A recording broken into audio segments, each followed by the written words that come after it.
নতুন গিলাফে ঢাকা হয়েছে পবিত্র কাবা শরীফ।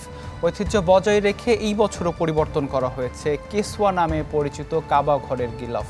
কারুকার্য খচিত গিলাফটি তৈরি করা হয়েছে কালো রঙের রেশমের কাপড় দিয়ে। পাল্টানো হচ্ছে পবিত্র কাবা শরীফের গিলাফ। কালো রেশম কাপড়ে তৈরি 54 মিটার লম্বা ও 2.5 মিটার চওড়া গিলাফে মোড়ানো হয়েছে বিশ্ব মুসলিম উম্মার আবেগ ও ভাবগাম্ভীর্যের প্রতীক পবিত্র কাবা শরীফকে।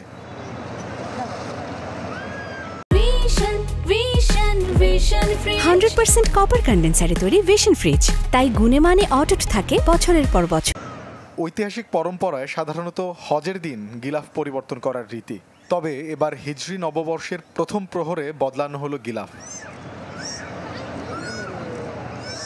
গেল বুধবার 10টি ক্রেন ও 36 জন বিশেষ কর্মীর সহায়তায় কারুকার্যমণ্ডিত কিসওয়া বা গিলাফ পাল্টানো হয়।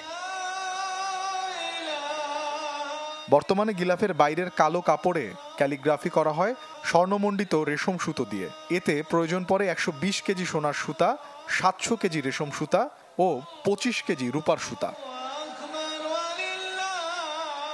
সৌদি আরবের উম্মুল কুরা বিশ্ববিদ্যালয়ের গবেষক ডক্টর নাসের বিন আলী আল হারেসির তথ্য থেকে জানা যায়, হজরত মুহাম্মদ সাল্লাল্লাহু আলাইহি ওয়াসাল্লামের সময়ে পবিত্র কাবা শরীফে গিলাফ ব্যবহার করা হতো না।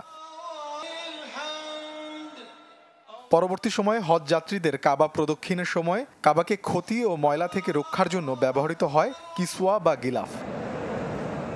মোর্শেদ শোভন, চ্যানেল 24।